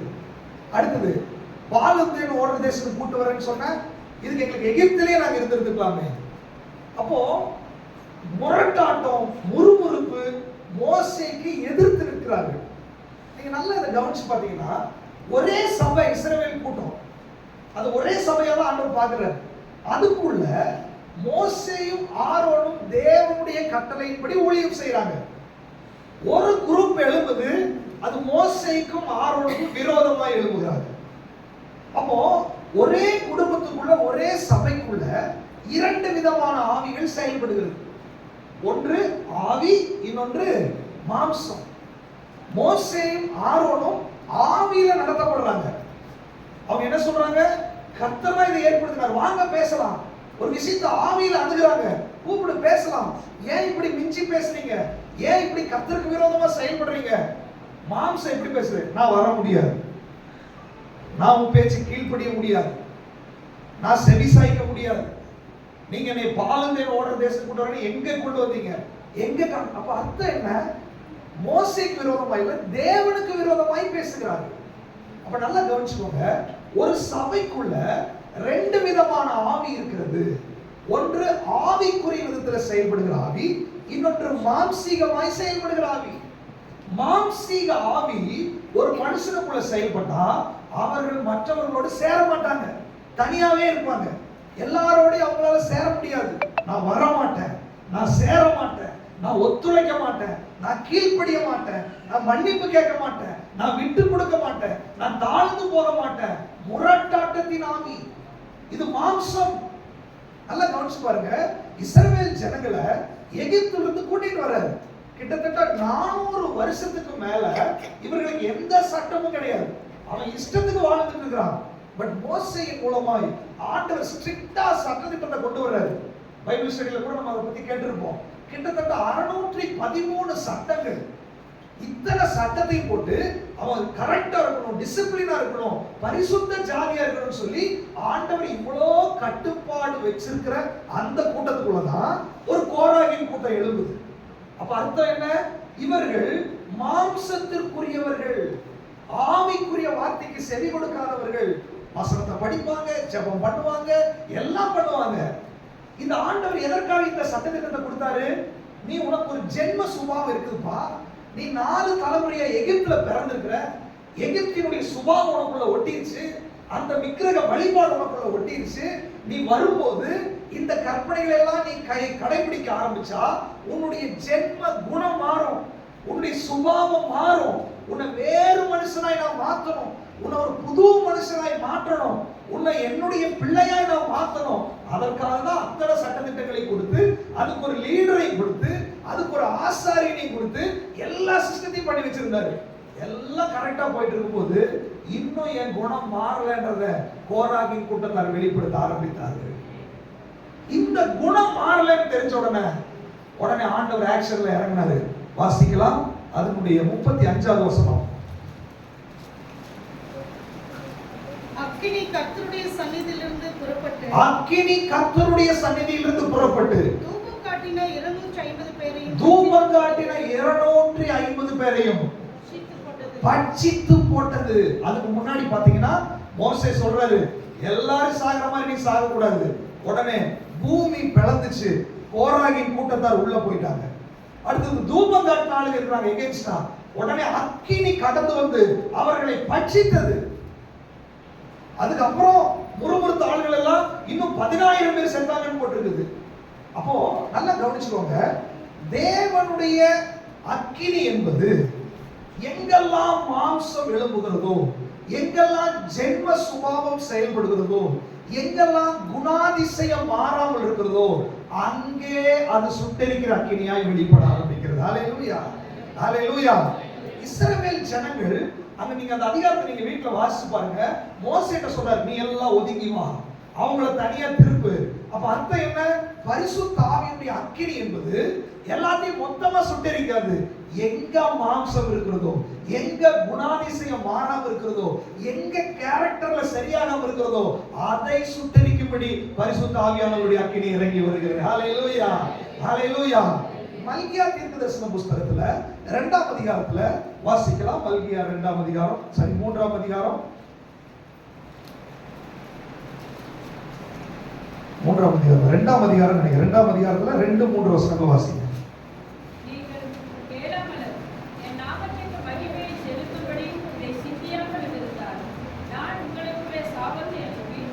ரெண்டாம் அதிகாரம் 3ஆம் அதிகாரம் 3ஆம் அதிகாரம் 2-3. ஆனாலும் அவர் வரும் நாளை சபிப்பவன் யார்? யார்? அவர் வரும் நாளை சகிப்பவன் யார்? அவர் வெளிப்படுகையில் நிலைநிற்பவன் யார்? ஆ, அவர் புடமிடுகிறவனுடைய அக்கினியைப் போலவும் மன்னாருடைய சௌக்காரத்தைப் போலவும் இருப்பார். அவர் உட்கார்ந்து வெள்ளியை புடமிட்டு சுத்திகரித்துக் கொண்டிருப்பார். அவர் லேவியின் புத்திரரை சுத்திகரித்து அவர்கள் கர்த்தருடையவர்களாய் இருக்கும்படிக்கும் நீதியாய் காணிக்கையை செலுத்தும்படிக்கும் அவர்களை பொன்னைப் போலவும் வெள்ளியைப் போலவும் புடமிடுவார். அப்போ கர்த்தருடைய அக்கினி என்பது அது புடமிடுகிற அக்கினியாய் வெளிப்படும். அது பொன்னை போலவும் வெள்ளியை போலவும் ஒரு மனுஷனை புடமிடுகிறது. அதனுடைய அர்த்தம் என்ன? இஸ்ரவேல் ஜனங்களுடைய சபையில கோராகும் தாத்தான் அபிராம் என்கிற மாம்சீகமான குணாதிசயம் உள்ளவர்களை அக்கினி சுட்டெரித்து சபையை பரிசுத்தப்படுத்தினது, சபையை பலப்படுத்தினது. நல்லா கவனிச்சு பாருங்க. இவங்களை விட்டுருந்தா சபை வீக் ஆயிருக்கும், சத்துரு உள்ள நுழைஞ்சிருப்பான். அதே மாதிரி நான் தேவனுடைய ஆலயமாய் இருக்கிறேன், என்னுடைய சரீரம் தேவனுடைய ஆலயமாய் இருக்கிறது. எனக்குள்ள சில கோராகின் கூட்டம் இருக்கிறது, எனக்குள்ள சில தாத்தான் அபிராமின் கூட்டம் இருக்கிறது. அவர்கள் யார்? ஜென்ம சுபாவம். நான் பிறந்ததுக்கு ஒரு சுபாவம் எனக்குள்ள இருக்குது இல்லையா? என்னுடைய குடும்பத்துல ஒரு சுபாவம் எனக்குள்ள இருக்குது இல்லையா? என்னுடைய பழக்க வழக்கத்துல ஒரு சுபாவம் எனக்குள்ள இருக்குது இல்லையா? நான் ரட்சிக்கப்பட்டிருந்தும், நான் அபிஷேகம் பண்ணப்பட்டிருந்தும், நான் ஆண்டவரை ஆராதிக்கும் போதும் எனக்குள்ள ஒரு கோராகு வருகிறது, எனக்குள்ள ஒரு தாத்தான் அபிராம் வருகிறது, எனக்குள்ள ஒரு கேரக்டர்ல விடுதலை இல்ல. இன்னைக்கு பரிசுத்த ஆவியானவருடைய அக்கினி அபிஷேகம் என்பது அந்த ஏரியாவை டீல் பண்ண முடியாது, வெளிப்பட ஆரம்பிக்க போகிறது. ஹalleluya. பரிசுத்த ஆவியினுடைய வல்லமை என்பது அது மோசேயும் ஆரோனையும் பலப்படுத்தினது. பரிசுத்த ஆவியினுடைய அக்கினி தாத்தான் அபிராம் கூட்டத்தை சுட்டெரித்தது. அதே மாதிரி பரிசுத்த ஆவியினுடைய நிறைவு என்பது என்னுடைய உள்ளான மனுஷனை பலப்படுத்துகிறது. பரிசுத்த ஆவியினுடைய அக்கினி அபிஷேகம் என்பது என் கேரக்டர்ல ஒரு விடுதலையை கொண்டு வருகிறது. ஹalleluya, ஹalleluya. எத்தனை பேருடைய வாழ்க்கையில கவனிச்சு பாருங்களேன், நம்ம கேரக்டர் மாறவே மாட்டேங்குது. நான் ரட்சிக்கப்பட்டிருக்கிறேன், அபிஷேகம் பண்ணப்பட்டிருக்கிறேன், என் சுபாவம் மாற மாட்டேங்குது. சபையில என்னால எல்லாரோடையும் சேர்ந்து பேச முடியல, எல்லாரோடையும் கலக்க முடியல. அப்பப்ப கோபம், அப்பப்ப வைராக்கியம், அப்பப்ப எனக்குள்ள மாம்சீகமான பேச்சுக்கள், அப்பப்ப என்னுடைய சுயம் எழுப்புகிறது. இது தேவனுடைய சபையை கலங்கப்படுத்தும், இது தேவ பிரசன்னத்துக்கு தடையா இருக்கும், இது உங்களுடைய ஆவிக்குரிய வளர்ச்சிக்கு தடையா இருக்கும். அதற்காக தான் யோவான் ஸ்நானகன் சொல்றாரு, இதோ ஒருத்தர் வர்றாரு பாரு, இவர் வெறும் உலகத்தின் பாவத்தை சுமந்து தீர்க்கிற தேவாட்டுக்குட்டி மட்டுமல்ல, இவர் பரிசுத்த ஆவியினால் உங்களுக்கு ஞானஸ்நானம் கொடுப்பார், அதனால் உங்களை நிரப்புவார், அதே நேரத்தில் அக்கினியினால் உங்களை ஞானஸ்நானம் கொடுப்பார். உங்களுக்குள் இருக்கிற சில சுபாவங்களை சுட்டெரிக்கிறதுக்கு அது வெளிப்பட ஆரம்பிக்கும். எத்தனை பேருக்கு வாஞ்சையா இருக்குது? சொல்லுங்களேன், ஆண்டவரே என்னுடைய கேரக்டர்ல உங்களுடைய அக்கினி வெளிப்படட்டும், எனக்குள்ள இருக்கிற சுபாவத்தில் ஒரு மாற்றம் உண்டாகட்டும். பரிசுத்த ஆவியானவரே, அன்றைக்கு கோராகின் கூட்டத்தையும் தாத்தான் அபிராமையும் அக்கினி புறப்பட்டு சுட்டெரித்தது போல என்னுடைய சுபாவத்தை, என்னுடைய ஜென்ம சுபாவத்தை, என்னுடைய கேரக்டர்ல உங்களுடைய அக்கினி அபிஷேகம் வெளிப்படட்டும். என்னை விடுதலையாக்குங்க ஆண்டவரே, என்னை பரிசுத்தப்படுத்துங்க ஆண்டவரே. யாரெல்லாம் வாஞ்சையா இருக்கிறீங்களோ உங்க மேல அந்த அக்கினி அபிஷேகம் வெளிப்படாது, அது உங்களை சுட்டெரிக்க ஆரம்பித்து விடும். உங்களுடைய கேரக்டருடைய வேற அது கருக வச்சிடும். இனி அது முளைக்காதபடி ஆண்டவர் கிரியை செய்வார். அதான் ஆண்டவர் சொல்றாரு, ஒருவன் கிறிஸ்துவுக்குள் இருந்தால் அவர் புதிய சிருஷ்டியார், பழையவைகள் எல்லாம். எத்தனை பேரால சொல்ல முடியும் பழசு ஒளிஞ்சு போச்சுன்னு? பழைய கேரக்டர் ஒளிச்சு போச்சுன்னு எத்தனை பேரால சொல்ல முடியும்? இன்னும் ஒளியல, களை வெட்டின மாதிரி இருக்குது, அடுத்த மலைக்கு முளைச்சு நிக்குது. ஒரு சீசனுக்கு அது வேலையை காமிக்குது.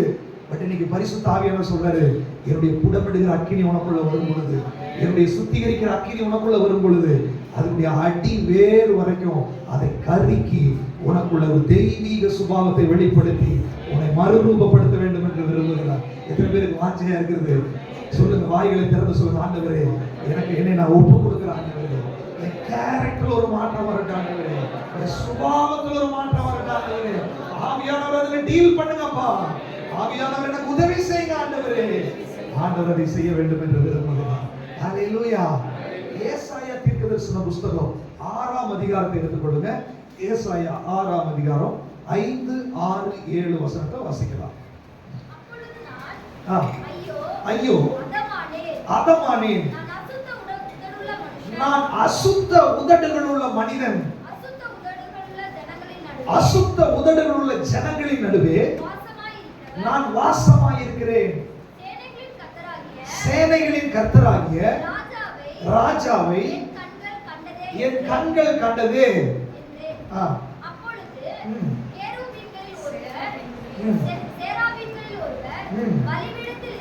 பலிபீடத்திலிருந்து தன் கையிலே பிடித்த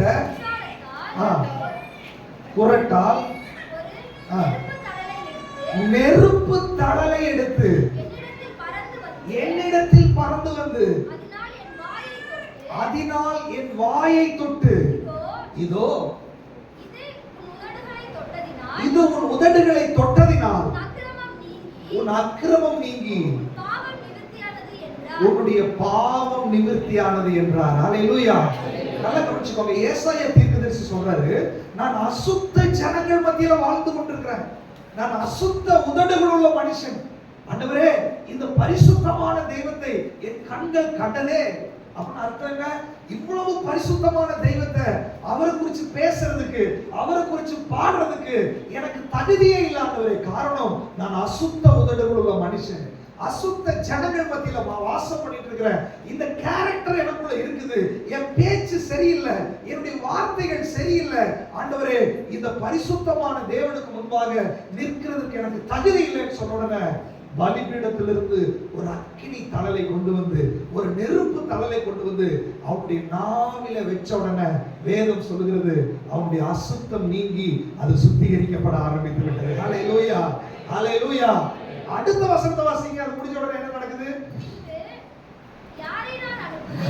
யாரை நான் அனுப்புவேன்? யார் நமது காரியமாய் போவார் என்று உரைக்கிற ஆண்டவருடைய சத்தத்தை கேட்டேன். அதற்கு நான், இதோ அடியேன் இருக்கிறேன், என்னை அனுப்பும் என்று. நல்லா கவனிச்சுக்கோங்க, நல்லா கவனிச்சுக்கோங்க. ஏசாயாவை தேவன் தன்னுடைய தீர்க்கதரிசியாய் முன்குறித்தார், தன்னுடைய ஊழியக்காரனாய் முன்குறித்தார், தன்னுடைய வேலையை செய்யும்படி முன்குறித்தார். ஆனால் அவருடைய மகிமையை அவர் பார்த்த உடனே ஏசாயா உணர்கிறார், ஆண்டவரே, அசுத்த உதடுகள் உள்ள மனுஷனா நான் இருக்கிறேனே, அசுத்த உதடுகள் எனக்குள்ள இருக்கிறது, இந்த ஜனங்கள் மத்தியில நான் வாசம் பண்ணி கொண்டிருக்கிறேனே, என்னால எழும்ப முடியலையே, என்னால செயல்பட முடியலையே. உடனே ஒரு நெருப்பு தழல் எங்கே அசுத்தம் இருக்கிறதோ அங்கே அது கடந்து வந்தது. எந்த இடத்துல கேரக்டர்ல பிரச்சனையோ, எந்த இடத்துல சுபாவத்துல பிரச்சனையோ, எந்த இடம் என்னை எழும்ப விடாதபடி இருக்கிறதோ, எந்த இடம் தேவனையும் என்னையும் கனெக்ட் பண்ண முடியாதபடி போராடி கொண்டிருக்கிறதோ, அப்படிப்பட்ட ஏரியால பரிசுத்த ஆவியானவருடைய அக்கினி அந்த இடத்துல இறங்கி வருகிறது. வேதம் சொல்லுகிறது, அந்த அக்கினி அங்க வந்த உடனே அது பரிசுத்தமாக்கப்படுகிறது, சுத்திகரிக்கப்படுகிறது. எத்தனை பேர் விசுவாசிக்கிறீங்க அக்கினி வரும்போது பரிசுத்தமாக்கப்படும் சொல்லிட்டு? ஹல்லேலூயா. அது சுத்திகரிக்கப்படுகிறது. இந்த சுத்திகரிப்பு நடந்த உடனேயே ஒன்று நடக்கிறது, ஒரு சத்தம் அவனுக்கு கேட்கப்படுகிறது. இன்னைக்கு ஆண்டவர் சொல்றாரு, தேவ சத்தம் உனக்கு கேட்காததுக்கு காரணம், தேவனுடைய பாரம் உங்களுக்கு வராததுக்கு காரணம், ஊழியத்தினுடைய அழைப்பு உங்களுக்குள்ள தெளிவு வராததுக்கு காரணம், உங்களுடைய அழைப்பு என்ன, தரிசனம் என்ன, நான் என்ன செய்யணும் அப்படின்னு சொல்லிட்டு உங்களுக்கு ஒரு கிளாரிட்டி இல்லாததனுடைய காரணம், எங்கேயோ ஒரு அசுத்தம் உட்கார்ந்துட்டு இருக்கிறது, எங்கேயோ ஒரு கோராக இருக்கிறது, எங்கேயோ ஒரு தாத்தான் அபிராம் இருக்கிறது, எங்கேயோ ஒரு மாம்ச சுபாவம் இருக்கிறது, எங்கேயோ கேரக்டர்ல மாற்றம் இல்லை, எங்கேயோ ஒரு ஜென்ம சுபாவம் இருக்கிறது. நீங்க பிறந்தது, வளர்ந்தது, வாழ்ந்தது, அந்த சுபாவம் எங்கேயோ உள்ள உட்கார்ந்து இருக்கிறது. பரலோக தேவன் சொல்லுகிறாரு, என்னுடைய வார்த்தையை நீ சொல்லுவதற்கு, என்னுடைய ஊழியத்தை நீ செய்வதற்கு, எனக்காக நீ செயல்படுவதற்கு இந்த ஜென்ம சுபாவம் நீ வர முடியாத மகனே, இந்த கேரக்டரோட நீ செயல்பட முடியாத மகளே. உன்னுடைய கேரக்டர்ல ஒரு வல்லமை வெளிப்படணும், உன்னுடைய சுபாவத்துல ஒரு விடுதலை நடக்கணும். ஆண்டவரே, அது எப்படி நடக்கும் ஆண்டவரேன்னு கேட்டா அவருடைய அக்கினி அபிஷேகம் அந்த இடத்துல விடுதலையை கொண்டு வரும். ஹல்லேலூயா.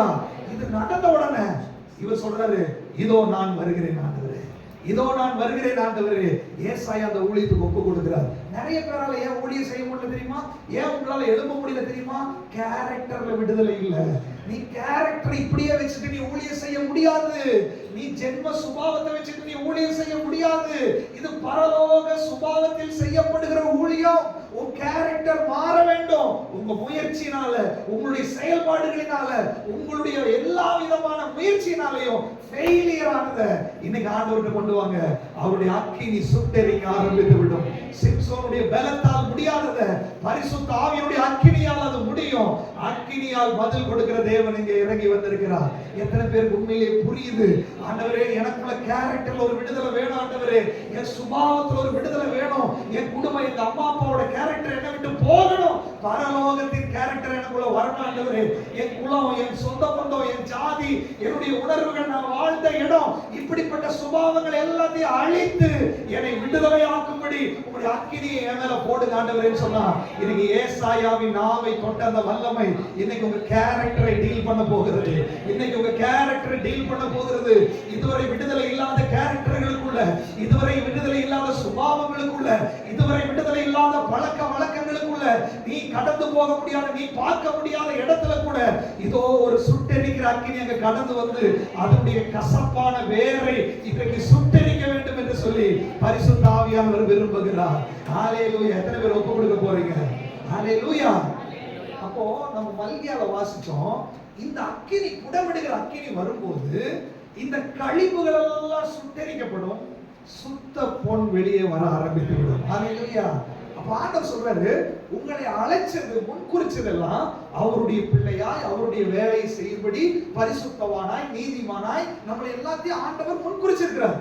ஆனால் ஏன் எல்லாரும் சுத்த பொன்னாய் மாற முடியல? இப்ப வேதம் சொல்லுகிறது எல்லாரும் நீதிமான். அப்படின்னா நம்ம எல்லாத்துக்கும் பேர் என்னது? சொல்லுங்க, உங்க பேர் என்ன? சொல்லுங்க, பாதி பேர் சொல்லுங்க. வசனம் நம்ம பேர் பரிசுத்தவான் சொல்லுது. உங்க பேர் என்ன? இப்ப எல்லாத்துக்கும் ஒரே பேர் தானே. ஆனால் எல்லாரும் ஒரே கேரக்டர்ல அறியப்படுறோமா? ஒருத்தர் ஒரு மாதிரி, சாம்புறது ஒரு மாதிரி, ரங்கசான்றது ஒரு மாதிரி, முத்து ஒரு மாதிரி, சாலம் பண்றது ஒரு மாதிரி, ஐசன்றது ஒரு மாதிரி, வித்யா சிஸ்டர் ஒரு மாதிரி, பியூலா சிஸ்டர் ஒரு மாதிரி.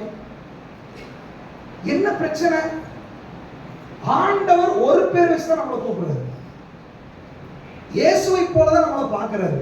ஆனால் எனக்குன்னு ஒரு கேரக்டர் இருக்கு. நான் இப்படிதான் பேசுவேன். ஆண்டவர் சொல்ற, அந்த ஏரியா அழியாத வரைக்கும் நீ ஆண்டவரால் பயன்படுத்தப்பட முடியாது. அந்த சுயம் உடையாத வரைக்கும் நீ ஆண்டவரால் பயன்படுத்தப்படவே முடியாது. இன்னைக்கு பரிசுத்த ஆவியானவருடைய அக்கினி என்பது அந்த கேரக்டரை டீல் பண்ண வேண்டும் என்று சொல்லி விரும்புகிறது. அதை சுட்டெரிக்க வேண்டும் என்று விரும்புகிறது.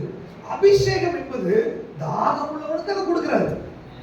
பரிசுத்த ஆவியினுடைய அபிஷேகம் அப்படிதான், அக்கினி அபிஷேகம் அப்படிதான். உங்களுக்கு வேணும். ஆண்டவரே, நான் உணர்கிறேன். ஏசாயா சொல்றாரு, எஸ் லார்ட், அசுத்த உதடுகள் உள்ள மனுஷன் நான்.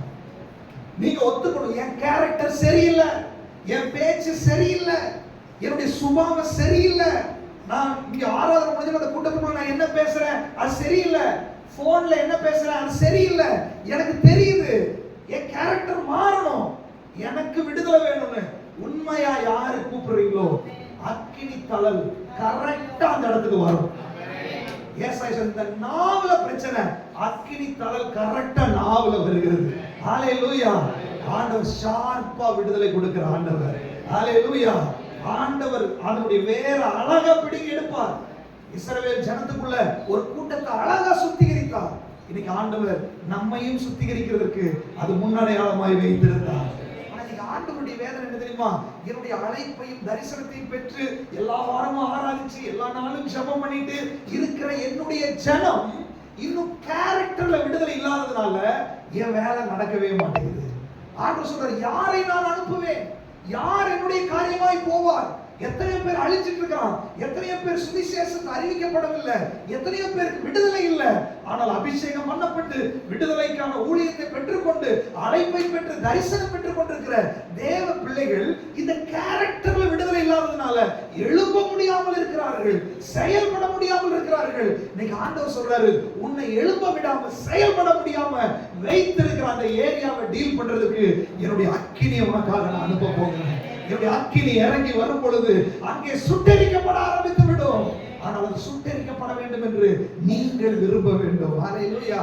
ஆண்டவர் சொல்றாரு, அந்த வெள்ளி அந்த களிம்பு மேல அந்த புடமிடுகிற அக்கினி வெளிப்பட ஆரம்பிச்ச உடனே மேல இருக்கிற களிம்பெல்லாம் மாறி அது ஒரு சுத்த பொன்னாய் மாறுவது போல நீ அக்கினி அபிஷேகத்தால் நிரம்ப நிரம்ப நிரம்ப ஆவியானவரால் பலப்படுத்தப்பட உங்க வாழ்க்கையில ஒரு சுத்த பொன்னாய் நீங்கள் மாற ஆரம்பித்து விடுவீர்கள். சுத்த பொன்னாய் நீங்கள் ஜொலிக்க ஆரம்பித்து விடுவீர்கள். பிசாசுக்கு தெரியும், நீங்கள் ஜொலிக்க ஆரம்பித்து விடுவீர்கள், நீங்கள் செயல்பட ஆரம்பித்து விடுவீர்கள், நீங்கள் விலையேற பெற்றவர்கள், உங்களை தேடி நிறைய பேர் வருவார்கள் என்று பிசாசுக்கு தெரியும். அவன் என்ன பண்றான் தெரியுமா? இந்த கேரக்டர் என்ற களிப்பினால், சுபாவம் என்ற களிப்பினால், ஜென்ம சுபாவம் என்ற உங்களுடைய அந்த சுபாவத்தினால உங்களை களிப்பு போல மூடி வைத்திருக்கிறான். நீங்க ஆண்டவர் கேட்கிறாரு, நீ களிப்போடே இருக்க வேண்டுமா? உனக்குள்ள இருக்கிற மகிமை வெளிப்படாதபடி, உனக்குள்ள இருக்கிற மகிமை, உனக்குள்ள இருக்கிற தரிசனம், உனக்குள்ள இருக்கிற அழைப்பு, உனக்குள்ள நான் வச்சிருக்கிற எல்லா விதமான காரியமும் வெளிப்பட முடியாதபடி நீ களிப்போடே இருக்க போகிறாயா அல்லது நீ சுத்த பொன்னா இருக்க போகிறாயா?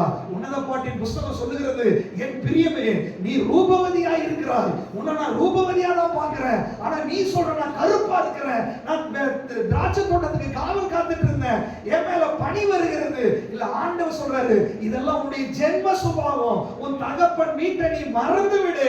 ராஜா உன் அழகுல பிரியப்பட வேண்டும் என்றால் ராஜாவின் கேரக்டர் உனக்குள்ள வர வேண்டும். ராஜாவை போல நீ மாற வேண்டும்.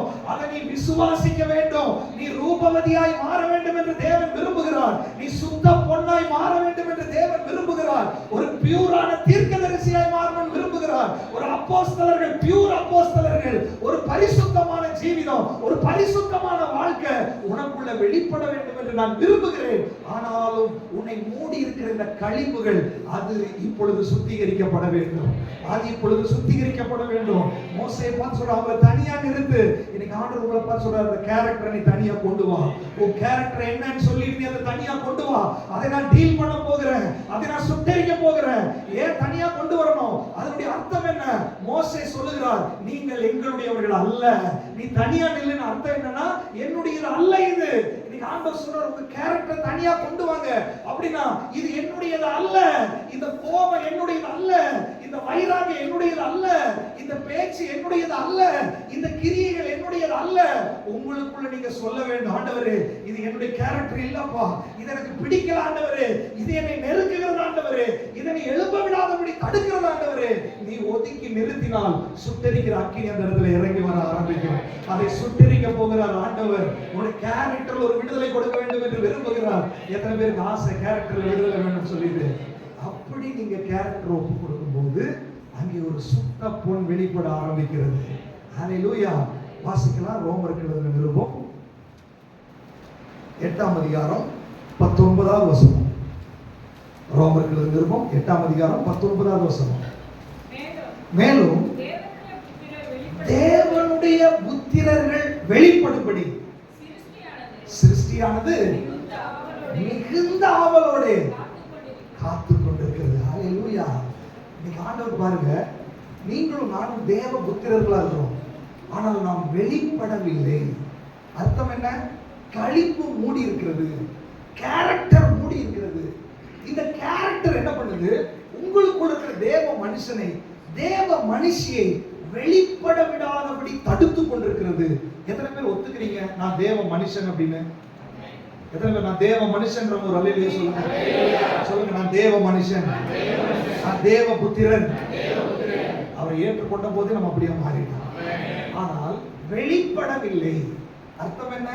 நான் தேவ மனுஷன் தான், ஆனா பக்கத்துல இருக்கிறவங்களுக்கு அது தெரிய மாட்டேங்குது. நான் தேவ புத்திரன் தான், ஆனா என் பக்கத்துல இருக்கிற சிஸ்டருக்கு அது தெரியல. நான் சுத்த பொன் தான், ஆனா பக்கத்துல இருக்கிறவங்க களிப்பால பார்த்துட்டு இருக்காங்க. நான் தேவனுடைய பிள்ளை, என் கணவனுக்கு அது தெரியல. நான் தேவனுடைய பிள்ளை, என் மனைவிக்கு அது தெரியல. நான் தேவனுடைய புத்திரன், என் பிள்ளைகளுக்கு அது தெரியல.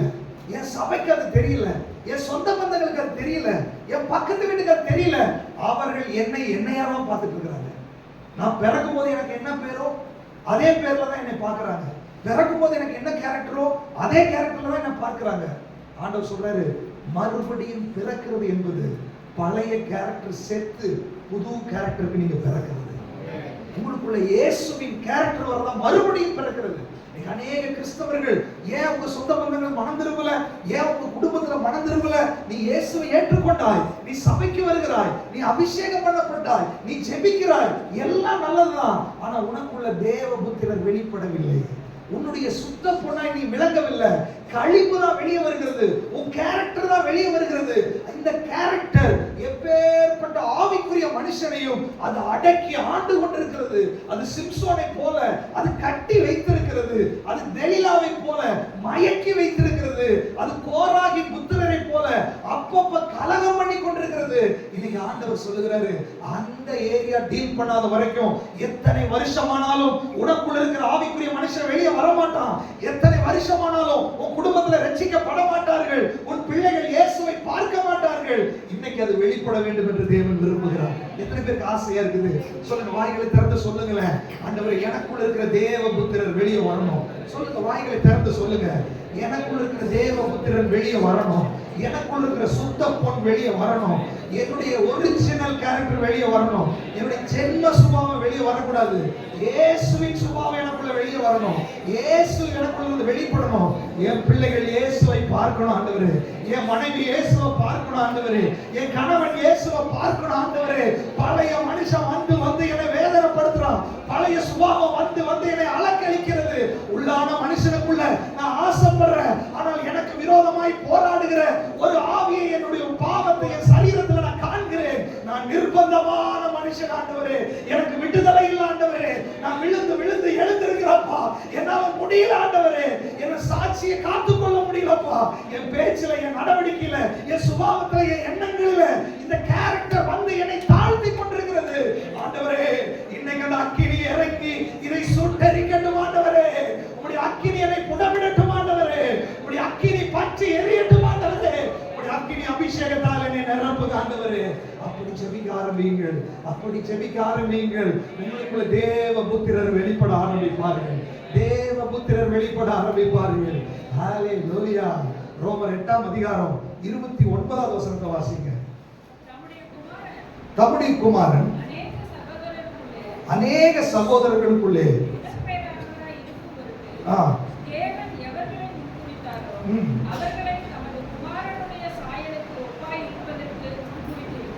தேவன் எவர்களை முன்குறித்தாரோ அவர்களை எப்படி முன்குறிச்சாரமா?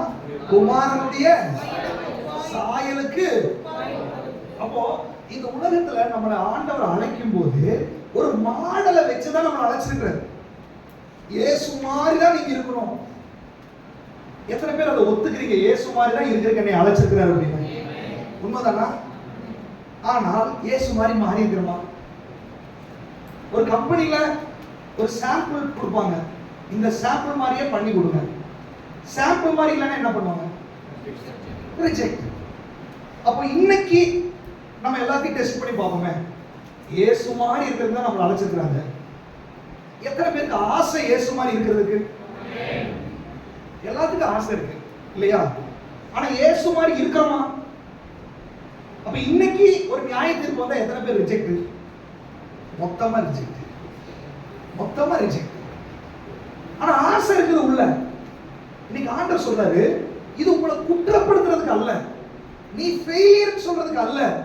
ஆண்டவர் சொல்றாரு, இது உன் பிரச்சனை இல்லப்பா, அது கழிவோட பிரச்சனை, இது இந்த ஜென்ம சுபாவத்தோட பிரச்சனை.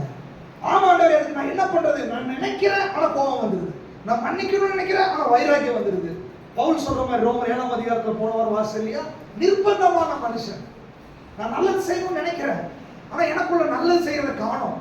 ஒரு பாவம் எனக்குள்ள இருந்து வேலை செய்யுது, அது என்னை சிறையாக்கி கொள்ளுகிறது, என்னை எழும்ப விடாதபடி தடுக்கிறது, எனக்கு விடுதலை இல்லை. அப்ப நீங்க ஆண்டவர் சொல்றாரு, இது உன் பிரச்சனை இல்லை, இது இந்த கேரக்டருடைய பிரச்சனை, இது இந்த பிறப்பினுடைய பிரச்சனை. ஆண்டவர் சொல்றாரு, ஆதாமின் வம்சத்துல பிறந்த பாத்தீங்களா, அந்த பிரச்சனை இது. ஆனா இப்பொழுது நீங்க இயேசுக்குள்ள பிறந்திருக்கீங்க, அதை நீ நம்பு, மத்தத நான் பார்த்துக் கொள்றேன் அப்படின்னு சொல்றாரு. நீங்க ஆண்டவர் சொல்றாரு, அது சுட்டெரிக்கப்பட வேண்டியது. நான் முயற்சி பண்ற ஆண்டவரே, நான் விடுதலை ஆக்குற ஆண்டவரே இல்ல. ரோமர் 8ஆம் அதிகாரம் 1வது வசனத்துல சொல்றாரு, மாம்சத்தின்படி நடவாமல் ஆவியின்படியே நடக்கிறவர்களுக்கு ஆக்கினை தீர்ப்பு இல்லை. ரோமர் 8ஆம் அதிகாரம் 2வது வசனம் சொல்லுகிறது, கிறிஸ்து இயேசுவினாலே உண்டான ஜீவனுடைய ஆவியின் பிரமாணம் என்னை பாவம் மரணம் என்ற பிரமாணத்தில் நின்று என்னை விடுதலை ஆக்கிடுச்சு. நல்லா கவனிச்சுக்கோங்க, புரிஞ்சுக்கிற மாதிரி கொஞ்சம் வேகமா போறேன்னு தெரியல, நல்லா கவனிச்சுக்கோங்க. வேதத்தில் 7ஆம் அதிகாரம், ரோமர் 7ஆம் அதிகாரத்துல பவுல் சொல்றாரு, நான் விரும்புறேன், என்னால ஜெயிக்க முடியலன்றாரு.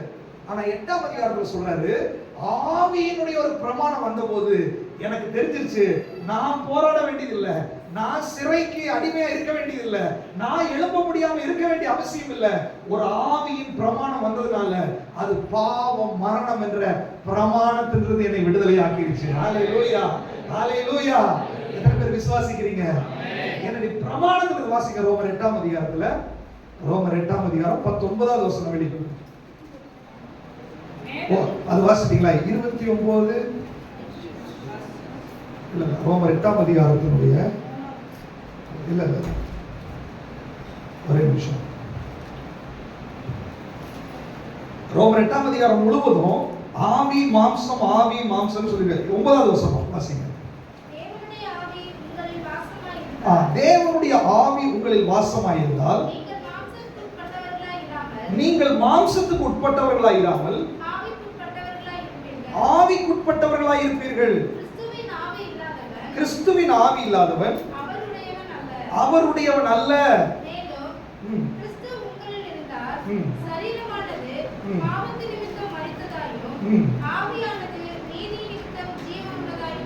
இப்ப இயேசு கிறிஸ்து மூலமாய் உண்டான ஆவியின் பிரமாணம், ஆவியானவருடைய பிரமாணம் என்ன சொல்லுது அப்படின்னா, பாவம் மரணம் என்ற பிரமாணத்திலிருந்து விடுதலை ஆக்கிடுச்சு.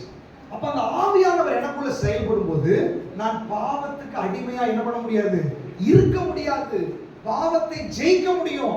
அப்ப பவுல் ரோமர் 8ஆம் அதிகாரத்துல தெளிவா சொல்றாரு, இதெல்லாம் சொல்லிட்டு வந்தா சொல்றாரு, தேவபுத்திரர் வெளிப்படணும்னு ஆசையா இருக்குது.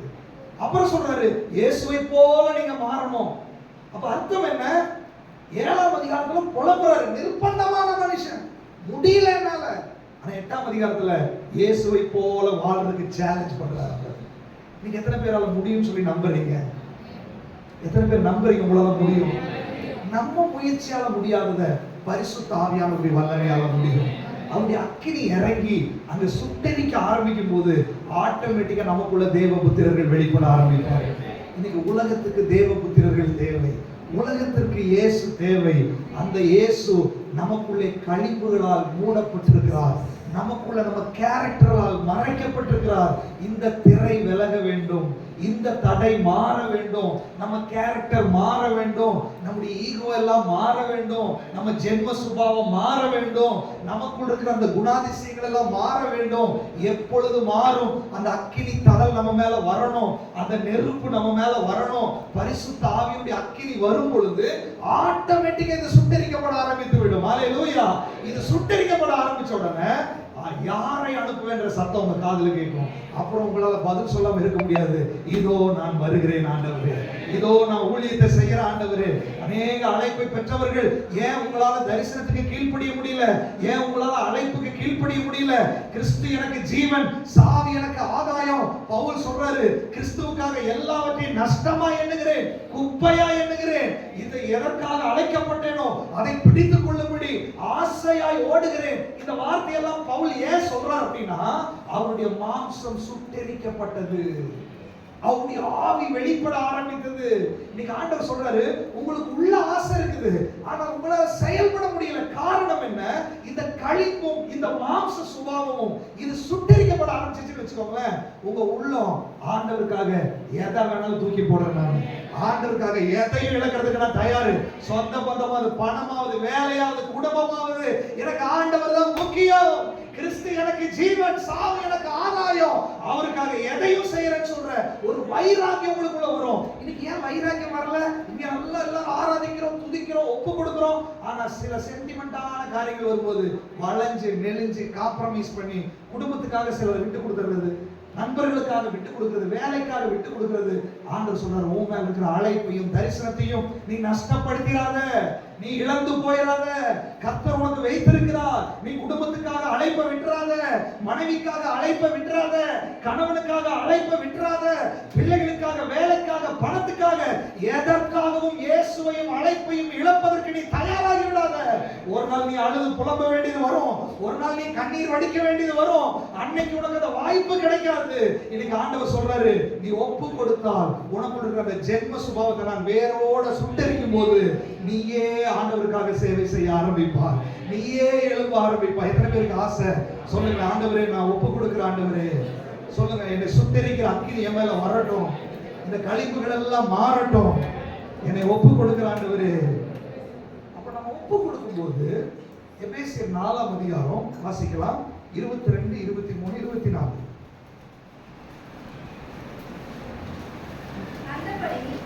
நித்திய நடக்கைக்குரிய மோசம் போக்கும் இச்சைகளாலே கெட்டுப் போகிற பழைய மனுஷனை நீங்கள் களைந்து போட்டு உங்கள் உள்ளத்திலே புதிதான ஆவி உள்ளவர்களாகி மெய்யான நீதியிலும் பரிசுத்தத்திலும் தேவனுடைய சாயலாக சிருஷ்டிக்கப்பட்ட புதிய மனுஷனை கழித்துக் கொள்ளுங்கள். இந்த ஆபரேஷன் எல்லாம் நடக்கும்போது என்ன நடக்கும்னா, உங்க உள்ளத்துல புதிதான ஆவி உள்ளவர்களாகி மெய்யான நீதியிலும் பரிசுத்தத்திலும் தேவனுடைய சாயலாய், அப்படின்னா அவரை போலவே சிருஷ்டிக்கப்பட்ட புதிய மனுஷனை தரித்துக் கொண்டிருக்கிறீர்களே. அதே 4ஆம் அதிகாரத்தை அப்படியே வாசிச்சு பார்த்தீங்கன்னா கேரக்டர்ல வந்து கை வைக்கிறார். கோபங்கள், வைராக்கியங்கள், மூர்க்கங்கள், சண்டைகள், கெட்ட வார்த்தை, இதெல்லாம் அதுல வருது.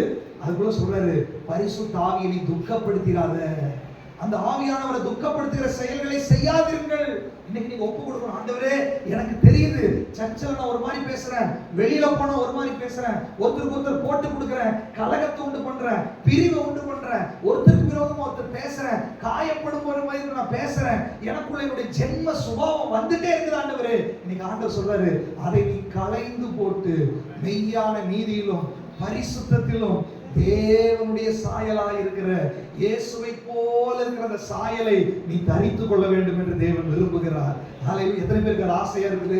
சொல்லுங்க, ஆண்டவரே, உம்மை போல வாழ்வதற்கு என்னை ஒப்பு கொடுக்கிறேன், உம்முடைய சாயலாய் வாழ்வதற்கு என்னை ஒப்பு கொடுக்கிற ஆண்டவரே. என்னுடைய சுபாவம் உங்க சுபாவமாய் மாறட்டும், என்னுடைய எண்ணங்கள் உம்முடைய எண்ணங்களாய் மாறட்டும், என்னுடைய செயல்கள் உம்முடைய செயல்களாய் மாறட்டும்.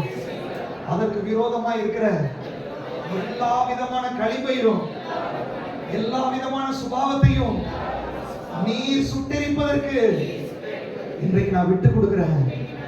ஆண்டவரே, எனக்குள்ளே ஒரு சுத்திகரிக்கிற வல்லமை வெளிப்படட்டும், ஒரு சுத்திகரிக்கிற அபிஷேகம் வெளிப்படட்டும். ஒரு சுத்திகரிப்புக்கு என்னை ஒப்பு கொடுக்கிறேன் ஆண்டவரே, என்னை ஒப்பு கொடுக்கிறேன் ஆண்டவரே. இப்படி நீங்க ஒப்பு கொடுத்தால் ஒரு புதிய வாழ்க்கையை நம்ம ஆரம்பித்து விடலாம். ஹல்லேலூயா. அப்படி ஒப்பு கொடுத்த அப்போஸ்தலன் பவுல், சீசர்கள் நிறைய பேர் இருக்கிறாங்க. ஒரு 3 வசனத்தை கொஞ்சம் வேகமா வாசிங்க. அப்போஸ்தலர் 14ஆம் அதிகாரம் 13வது வசனம்.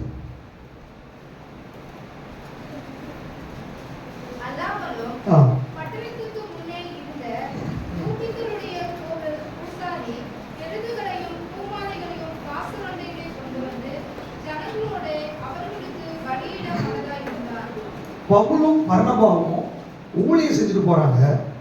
பூசாரி அந்நிய தெய்வத்துக்கு வழிபாடு செஞ்சுட்டு இருந்தாங்க. இவங்க மூலமா செய்யப்பட்ட பலத்த காரியங்களை பார்த்த உடனே இவர்களுக்கு பலி போட ஆரம்பிச்சிட்டாங்க. இவங்க 2 பேரும் ஓடிட்டாங்க. ஐயோ, நாங்க தெய்வம் கிடையாது. அதனுடைய அர்த்தம் என்ன? அந்த பூசாரியும் மற்ற ஜனங்களும் பவுலும் பர்னபாவும் மூலமாய் வெளிப்பட்ட தேவனுடைய கிரியைகளை பார்த்த உடனே அவர்களை தேவர்கள் என்று நினைத்தார்கள். அதனாலதான் மாலை போட வந்துட்டான், அதனாலதான் பூஜை போட, பலி போட வந்துட்டான். அப்ப யோசிச்சு பாருங்க, பவுல் அதை ஏத்துக்கல, ஓடுறாரு. ஆனால் தேவபுத்திரர் வெளிப்பட்டாரா? தேவ சுபாவம் வெளிப்பட்டுச்சா? இன்னைக்கு ஆண்டவர் சொல்றாரு, உங்க மூலமாய் தேவன் செய்கிற பலத்த காரியங்கள் மூலமாய் நீங்கள் தேவ புத்திரர்கள் என்று அடையாளப்படுத்தப்படுவீர்கள். ஹல்லேலூயா.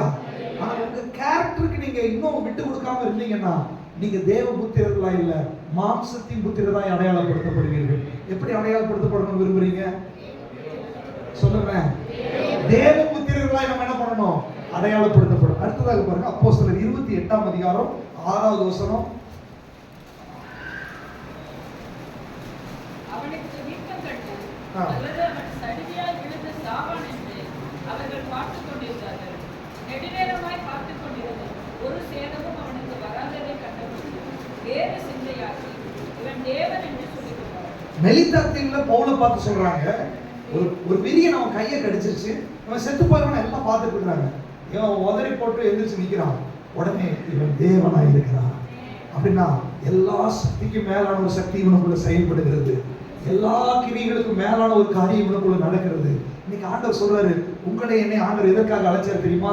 இந்த உலகத்துல சில பூசாரி இருந்து பலி போடுறோம்தானே, அந்த மாதிரி விக்கிரகத்தை வழிபடுறவங்க மத்தியில, பலவிதமான மூட பழக்க வழக்கங்கள் மத்தியில் இருக்கிற, இருளுக்குள் இருக்கிற ஜனங்கள் மத்தியில பலத்த காரியங்கள், இதுவரை நடக்காத காரியங்களை உங்கள் மூலமாய் தேவன் செய்து நீங்கள் தேவ புத்திரர்கள் என்று இந்த உலகத்துக்கு காமிக்கணும்னு சொல்லி தேவன் ஆசைப்படுகிறார். யோசிச்சு பாருங்க, உங்க சொந்த பந்தங்களுக்குள்ள நீங்கள் தேவபுத்திரராய் வெளிப்பட்டால் எப்படி இருக்கும்? உங்க குடும்பத்துக்குள்ள நீங்க தேவபுத்திரராய் வெளிப்பட்டால் எப்படி இருக்கும்? நீங்க ஆண்டவர் சொன்னார், அதை அவர் எதிர்பார்க்கிறார். ஒருவேளை ரட்சிக்கப்படாத உங்க கணவர் உங்ககிட்ட பார்த்து, மனைவியை பார்த்து, ஓ இதுக்குள்ள ஏதோ ஒரு சக்தி இருக்கிறது, இது தேவனுடைய பிள்ளையா இருக்கிறார் என்று உங்களுடைய நடவடிக்கையை பார்த்து அவர்கள் மனம் திரும்ப வேண்டும். கணவர்களை பார்த்து மனைவிகள், ஓ இவர் ஒரு தேவ மனுஷனா இருக்கிறார் என்று சொல்லி உங்களுடைய நடவடிக்கைகளை பார்த்து அவர்கள் மனம் திரும்ப வேண்டும். நம்மை பார்த்து கொண்டிருக்கிற நம்ம பிள்ளைகள் இருக்கிறாங்க, நம்ம 2 பேர் போடுற சண்டைகளை பார்க்கிறதுக்கு அல்ல, ஓ என்னுடைய பெற்றோர்கள் தேவ மனிதர்களாக இருக்கிறார்கள், இவர்கள் தேவனை ஆராதிக்கிறவர்களாக இருக்கிறார்கள், இவர்கள் தேவ புத்திரர்களாக இருக்கிறார்கள் என்று அவர்கள் சொல்ல வேண்டும். பக்கத்து வீட்டுல குடியிருக்கிறாங்களே அவங்க சொல்லணும், நம்ம வீட்டோட சண்டை சச்சரவு எப்போதும் பஞ்சாயத்தை இதை பார்க்கிறதுக்கு இல்ல, ஒரு தேவ புத்திரர்கள் வாழுகிறார்கள், தேவ பிள்ளைகள் இந்த இடத்துல குடியிருக்கிறாங்க, தேவ பிள்ளைகள் இந்த இடத்துல வாழ்ந்து கொண்டிருக்கிறாங்க என்று சொல்லி சுத்தி உள்ள ஜனங்கள் சாட்சி கொடுக்க வேண்டும். ஹல்லேலூயா. அப்படிப்பட்ட தேவ புத்திரர்கள் எல்லாம் ஒரே கூட்டமா கூடி காலையில ஆராதனை நடந்துச்சுன்னா பரலோகமே அந்த இடத்துல இறங்கி வர ஆரம்பிக்கும், தேவ மகிமை அங்க வெளிப்பட ஆரம்பித்து விடும். ஆண்டவர் பாருங்க, பரலோகத்துல கேருபீன்கள் சேராபீன்கள் அந்த ஆராதனைகள் எல்லாம் அவருக்கு பிரியமில்லை. வேதம் சொல்லுகிறது, இதோ மனுஷரின் மத்தியில் தேவாதி தேவன் வாசம் பண்ணி கொண்டிருக்கிறார். ஹல்லேலூயா. இப்படி நம்ம எல்லாம் தேவ புத்திரர்கள் என்று நம்பி, இதோ நமக்கு மத்தியில் இன்னைக்கு ஒரு தேவன் எழுந்தருளி இருக்கிறார். அவருடைய நம்பிக்கையை நீங்க வீணடித்து விடாதீர்கள். உங்களுக்குள்ள தேவ புத்திரர்கள் வெளிப்பட வேண்டும் என்று அவர் ஆசைப்படுகிறார். உங்களுக்குள்ள அழைப்பு வெளிப்பட வேண்டும் என்று ஆசைப்படுகிறார். உனக்குள்ள ஒரு சுத்த பொன்னாய் நீ திலங்க வேண்டும் என்று ஆசைப்படுகிறார். நீ ரூபவதியாய் மாற வேண்டும் என்று ஆசைப்படுகிறார். நீ ஆண்டவருடைய அழைப்பை பெற்ற, தரிசனத்தை பெற்ற, அவருடைய வல்லமை நிரூபித்து காண்பிக்கிற ஒரு சீசர்களாய், சீசிகளாய் நீங்கள் இருக்க வேண்டும் என்று தேவன் எதிர்பார்த்து இந்த இடத்துல அவர் இறங்கி வந்திருக்கிறார். ஒருவேளை இன்னைக்கு வரைக்கும் அது நடக்கலன்னா கூட இன்னைக்கு இங்க ஒரு ஆண்டவர் வந்திருக்கிறார். நீங்க அவரோட பேசுங்க, ஆண்டவரே உங்களுடைய எதிர்பார்ப்பை நான் வேதனைப்படுத்திட்டு, ஆண்டவரே எத்தனையோ முறை என்னை நீங்க எதிர்பார்த்தீங்க, என்னை அதற்காக தான் அபிஷேகம் பண்ணீங்க, என்னை அதற்காக தான் அழைச்சீங்க, எத்தனையோ முறை நீங்க என்கிட்ட பேசியும் ஆண்டவரே என் கேரக்டரால ஆண்டவரே உங்களுடைய விருப்பத்தை என்னால நிறைவேற்ற முடியலப்பா. ஆனா இன்னைக்கு நான் என்ன ஒப்பு கொடுக்கிறேன், உங்களுடைய அக்கினி அபிஷேகத்தை மேல போடுங்க ஆண்டவரே. எனக்கு பிரியமில்லாத, உமக்கு வேண்டாத ஆண்டவரே கேரக்டர்களை என்ன விட்டு எடுத்து போடுங்கப்பா. என்னை வேதனைப்படுத்துகிற தேவ புத்திரர்கள் எழும்ப விடாதபடி, ஆண்டவரே சுத்த பொன்னாய் ஜொலிக்க முடியாதபடி என்னை கட்டி வைத்திருக்கிற அந்தகார இருள்களுக்கு இன்னைக்கு ஒரு முடிவை கொண்டு வரும்படி அந்த அக்கினியால் என்னை அபிஷேகம் பண்ணுங்கப்பா. இன்னைக்கு ஆண்டவர்கிட்ட கேட்போமா? யோவான் ஸ்நானகன் சொல்றாரு, இதோ உலகத்தின் பாவத்தை சுமந்து தீர்க்கிற தேவ ஆட்டுக்குட்டி, இதோ அந்த இயேசுவை சுட்டி காண்பிக்கிறார். அந்த இயேசு இந்த இடத்துல வந்திருக்கிறார். அவர் பரிசுத்த ஆவியினாலேயும் அக்கினியினாலேயும் ஞானஸ்நானம் கொடுக்கிறவர். வேற யாரும் அதற்காக வர வேண்டிய அவசியம் இல்லை, வேற யாரும் அந்த ஞானஸ்நானத்தை கொடுக்க வேண்டிய அவசியம் இல்லை. அந்த இயேசு உனக்குள்ளே வாசம் பண்ணி கொண்டிருக்கிறார். நீங்க இருக்கிற இடத்துல உங்க பக்கத்துல அந்த இயேசு இருக்கிறார். இந்த சபையின் நடுவில் அவர் உலாவிக் கொண்டிருக்கிறார். அவருடைய பிரசன்னம் இந்த இடத்துல இருக்கிறது. அவரே அக்கினியால் ஞானஸ்நானம் கொடுக்கிறவர், அவரே பரிசுத்த ஆவியினால் ஞானஸ்நானம் கொடுக்கிறவர், அவரே அபிஷேகத்தால் நிரப்புகிறவர், அவரே வல்லமையால் நிரப்புகிறவர், அவரே சுட்டெரிக்கிற அக்கினியாய் இறங்கி உனக்குள் இருக்கிற கலிப்புகளை சுட்டெரித்து உனக்குள் இருக்கிற தேவ புத்திரனை வெளியே கொண்டு வருவதற்கு அவர் வாஞ்சையோடு இடத்துல வந்திருக்கிறார். அவருடைய வாஞ்சையை நிறைவேற்றுவதற்கு எத்தனை பேர் விட்டு கொடுக்க போறீங்க? அப்படியே எழுந்து நிற்கலாமா? எல்லாரும் வாய்களை திறந்து ஆண்டவரிடத்தில் ஒப்பு கொடுப்பீர்களா? ஹல்லேலூயா. நன்றி நன்றி நன்றி ஆண்டவரே. ஹல்லேலூயா.